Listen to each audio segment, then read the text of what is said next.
kalimat berikutnya. Ide pokok ada di mana? Masih ingat? Ide pokok ada di mana? Siapa yang bisa jawab? Awal kalimat. Akhir kalimat. Apa itu awal atau akhir kalimat? Nah, itu apa tuh? Kalimat utama. Jadi ide pokok itu terletak dalam kalimat utama. Yang paling gampang kalimat utama itu ada berapa? Ada 3. Ya, masih ingat aku sambil review ya. Kalimat utama itu ada 3. Yang pertama deduktif. Ya, kenapa aku D-in? D-nya depan, berarti deduktif di awal paragraf. Yang kedua ineratif. Apa ineratif? Berarti itu dia di tengah atau di dalam. Oke, yang ketiga induktif. Nah, untuk induktif itu di akhir. Nah, cara gampangnya itu deduktif, ineratif, induktif. Tapi yang paling sering keluar, yang auto kalian langsung kerjakan, yang pikirkan adalah 2 ini, yaitu deduktif dan induktif. Kapan ineratif keluar? Ada yang tahu? Kita diskusi ya. Bayangin kalau misalkan teks deskriptif, ya. Misalkan aku ngomongin tentang meja. Meja memiliki warna hitam. Meja berbahan dasar kayu dan besi. Meja memiliki kaki ini. Nah, kira-kira kalimat utamanya ada di mana? Kalau deskriptif. Karena di awal ngomongin tentang warnanya, di tengahnya ngomongin bahannya, di bawahnya ngomongin tentang bentuknya, terus akhir harganya mungkin. Nah, kalau kalimatnya bentuknya deskriptif atau kalimatnya bentuknya deskriptif atau kalimatnya bentuknya apa ya? Kalau bahasanya kalimat yang harus yang 1, 2, 3, 4 paham nggak? Ya, yang ada urutannya, ya misalkan itu biasanya sifatnya ineratif atau keseluruhannya. Jadi seluruhnya adalah kalimat utama. Atau nih cara kedua, kalau kamu nemu teksnya diawali tanda tanya, namanya adalah retorika. Jadi kalau ada kalimat retorika apa tuh? Retorika itu adalah pertanyaan yang nggak perlu dijawab. Misalnya contoh teksnya gini, apakah kalian tahu Bali? Bali adalah, nah apakah kalian tahu Bali itu nggak penting dan nggak akan jadi kalimat utama. Kalimat utamanya di mana? Bali adalah. Nah, setelahnya berarti otomatis sifatnya ineratif. Jadi gampangnya adalah, oh berarti kita fokus di awal sama di akhir. Sekarang kita coba cek, semuanya lihat paragraf ketiga. Aku minta tadi meja baca lagi kalimat paragraf ketiganya, awal sama akhirnya aja. Ketika menghadapi pengemudi yang melakukan lane hogging, ada beberapa tindakan yang dapat dilakukan untuk mengurangi potensi gangguan dan bahaya. Oke, lanjut. Tiga. Dengan mematuhi aturan lalu lintas dan mengedepankan sikap sopan di jalan raya, para pengemudi dapat menciptakan lingkungan berkendara yang lebih aman dan efisien bagi semua pengguna jalan. Oke, kalau kamu lihat, ya poinnya yang pertama ya, aku ulangi sedikit ya. Singkatnya gini, yang dapat dilakukan untuk pengemudi yang melakukan lane hogging ya, itu yang pertama. Yang kedua adalah kalau sudah mengikuti aturan-aturan, kita akan bisa lebih aman dan efisien. Intinya gitu. Kira-kira dari 2 kalimat tuh, mana yang umum, mana yang khusus? Mana yang umum, mana yang khusus? Yang khusus yang lane hogging. Ingat, umum itu lebih general, yang dijelaskan. Ya, jadi sifatnya, oh si ini umumnya, terus sisanya adalah penjelasnya. Mana sifatnya yang penjelasnya? Kira-kira kalimat pertama atau kalimat terakhir yang umum? Yang lebih umum. Caranya gini, kalau nggak kebayang ya, tadi kan berarti kita dari kalimat utama. Kalimat utama itu adalah kalimat yang ada ide pokoknya. Berarti intinya adalah kalimat itu nantinya akan dijelaskan. Ya, berarti setelah kalimat utama ini akan dijelaskan oleh kalimat penjelas.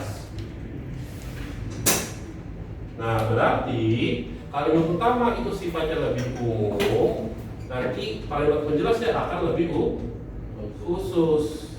Berarti yang mana? Utamanya yang pertama apa yang terakhir? Masih ingat? Yang pertama. Lihat ini ya, ulangin lagi ya. Yang pertama, dia ngomong apa yang harus dilakukan oleh pengendara lain hakim. Terus berarti sisanya isinya apa? Harus ngelakuin begini, harus ngelakuin begitu kan kebayangnya ya. Oh belum baca nih. Oh iya.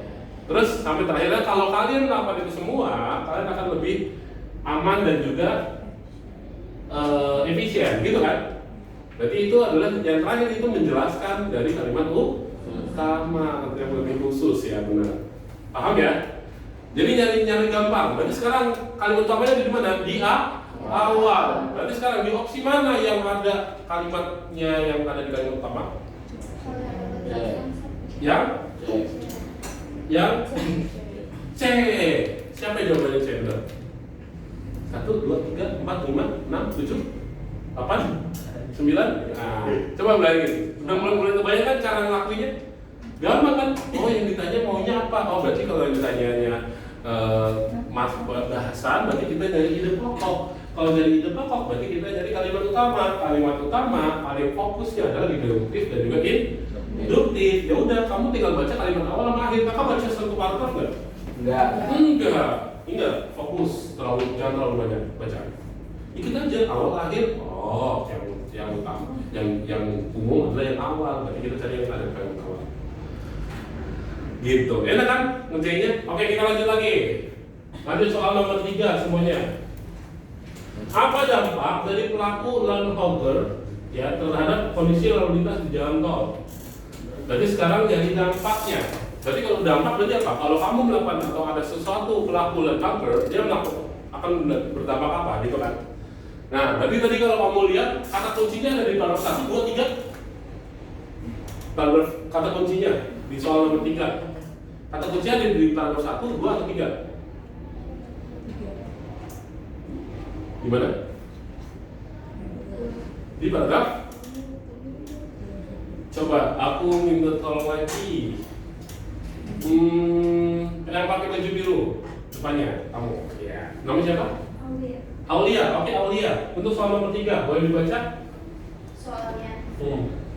Berdasarkan tes berikut, tentukanlah apakah pernyataan berikut termasuk benar atau salah.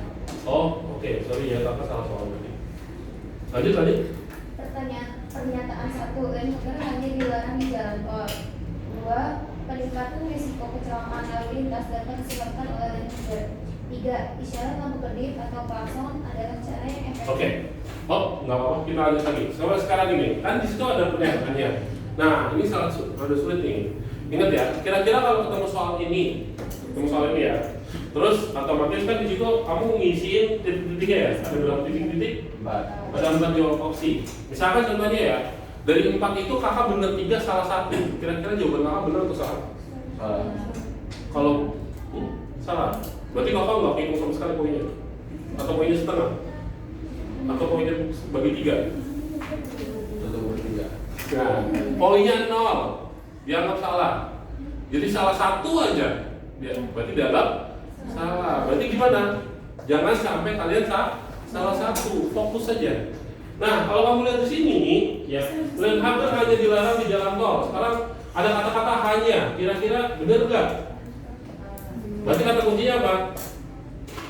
Landhauger hanya di jalan tol. Benar atau salah? Salah ya. Kenapa? Karena bisa juga di luar jalan tol ya. Lanjut soal yang kedua.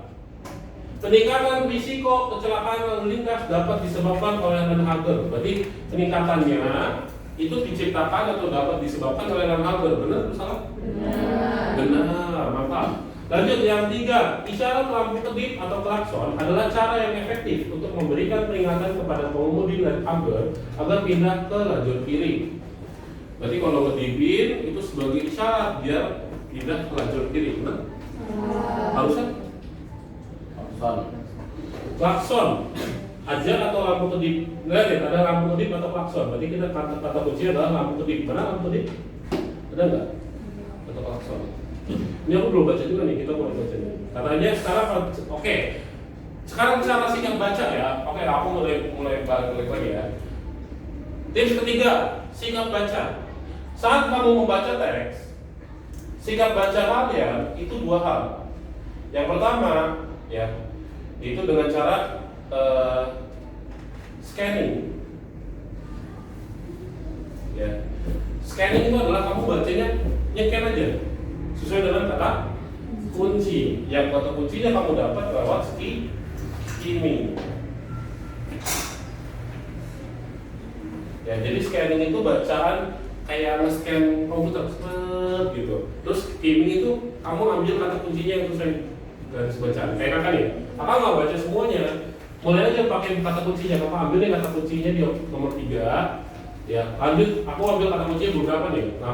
Lampu kedip, klakson, sama cara efektif. Lanjut. Dan mana nih yang ada lampu kedip atau klakson?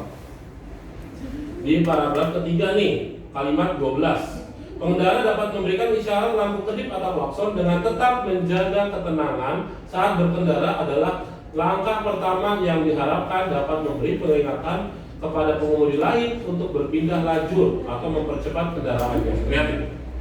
Jadi di situ sebagai isyarat dan mempertahankan kecepatan, ya. Jadi nggak hanya ditujukan ke right hander aja, gitu. Jadi itu salah satunya, ya. Jadi teksnya itu ada. Caranya adalah apa? Pertama kamu scanning dulu. Scanning itu baca dari paragraf 1 sampai 3 itu kamu lihat ini. Terus kamu gak usah baca, tapi cuman kayak gini aja. Mata kamu turun ke bawah gitu, tapi nggak dibaca. Nyari kata kunci yang dicari, yaitu tadi klakson,